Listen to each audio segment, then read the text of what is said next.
Why is rent so high in London? The London rent crisis has come to the front burner again. It deserves more than the attention it is currently getting. It has become a nightmare.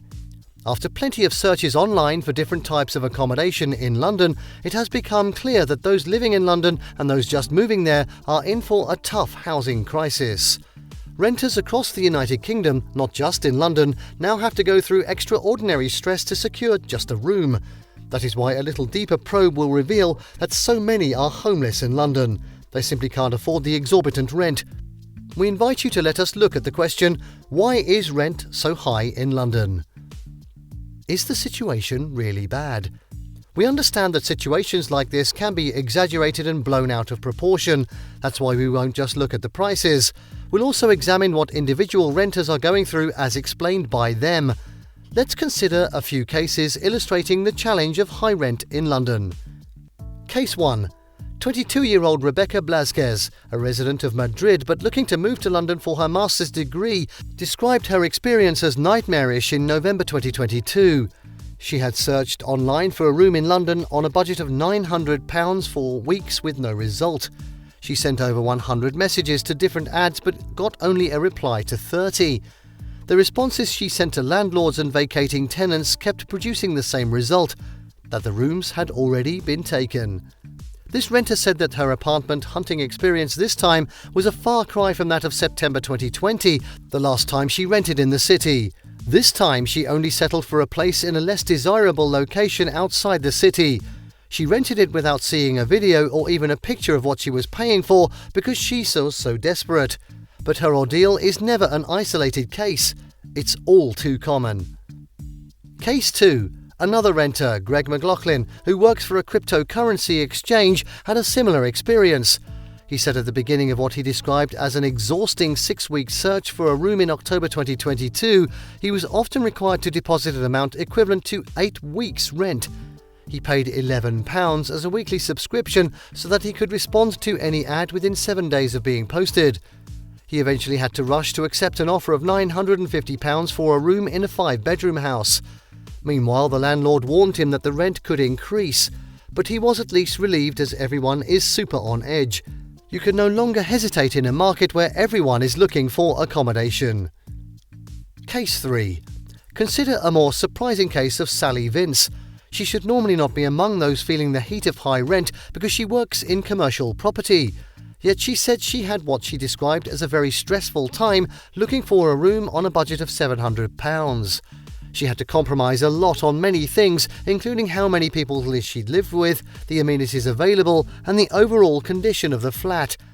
Vince said the last time she searched for an apartment, the experience was a completely different one. In 2019, according to her, about half of those advertising rooms would respond to inquiries. But in 2022, she sent out 50 requests and received just 3 replies. Even though she now has a permanent job in the same industry, she still finds it challenging to secure a house. Despite her knowledge of how things work in the industry and connections with a lot of people in the city, it's still much more difficult. Arbitrary rent increases. Besides other factors taking the rent to the sky in London, landlords tend to increase their rent arbitrarily. Many landlords believe that they can just increase their rent overnight. This is another situation renters in the UK have to contend with. It's further taking the advantage of the housing crisis in the country. We have a few examples to illustrate this. Case 4. Daniel Lloyd had lived with his flatmate in southwest London for almost a year in a 2-bedroom apartment. Then their landlord came with a demand for a 27% increase. They weren't unaware of the fact that rent could go up, but they didn't expect such a huge increase, so they were shocked. He admits that a reasonable percentage of increase would be in order and they'd be willing to accept such. However, an increase of about 30%, which would add over £4,000 to their cost of rent, would be unconscionable. But what could they do since they couldn't be earning that extra £4,000 by the end of the tenancy? They'd be forced to vacate the house. And rent prices have gone up everywhere in the city. Thus, they have no other choice than to move further from the centre to a place with a worse transport link. Case 5. Another victim of arbitrary rent increase is Dave Chorr. Together with his partner, they planned to buy an apartment, jointly saving towards that when they were confronted with a rent increase of 26%. They had wrongly assumed that it was reasonable to expect the price to go up, what they could start negotiating downward from, say, 15%. They thought they would even be on the high side, but with a 26% increase, they had to slash their budget for food and bills to keep the house. Demand versus supply. Data from the portal of an online property company, Rightmove, shows that the number of homes available for rent in London fell by almost 25% in July and September 2022.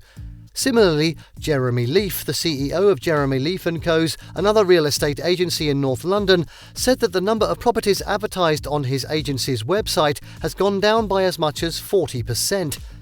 According to Leaf, complicating the supply crunch this year is that more renters are deciding to renew their current tenancies in spite of a rent increase to maintain stability. First-time buyers are also stuck in the rental market by a sharp increase in mortgage rates. This further reduces the amount of available stock. As the rental market is becoming less and less profitable, many landlords are opting out. The UK government has since 2016 increased taxes on purchases of a second home and reduced the amount of a landlord can claim back as taxes on their mortgage payment. Some are even worried about the cost of renovating properties, the cost of materials and other construction costs that have gone through the roof. Due to these and many other factors, renting out property is no longer as lucrative as it used to be. No wonder rentals are no longer as available as before. But what about the demand? The influx of people to London has drastically increased the demand for houses. Myriads of students, young people and overseas workers are flooding the UK rental market in recent months. Matt Hutchinson, the communications director at Spare Room, the country's biggest roommate search site, recently said that on their site there were almost 9 people running after every room listed in 1 month. In a survey of UK renters by the site, a fifth of respondents said they had to pay up several months' rent up front. Another fifth said they ended up bidding over the asking price just to secure the room. What, in your opinion, would be the result when a surge in demand collides with a steep drop in supply? If the law of demand and supply is real, having too many renters running after too few available homes will result in soaring prices, as we have seen it reaching all-time highs. Laws and regulation. Laws and regulation work in 2 ways here. As there are no rent controls in London, landlords feel that they can exploit at any time the option of so-called no-fault evictions, which allows them to eject tenants even if they haven't breached their tenancy agreement. They're also empowered to increase rent at will and use eviction as a tool. According to Katinka Hill, a director for Central London Rentals, this indiscriminate use of force is intensify competition for rental properties. The other side of this is that other landlords feel that if the government enacts laws that reduce the power of landlords, such as the one that prohibits no-fault eviction, it'll become tougher to evict difficult tenants. For this reason, many people don't want to become landlords. The London rent crisis will linger for a while unless something drastic is done. Please, let's have your opinion about this crisis. Kindly tell us via the comment section.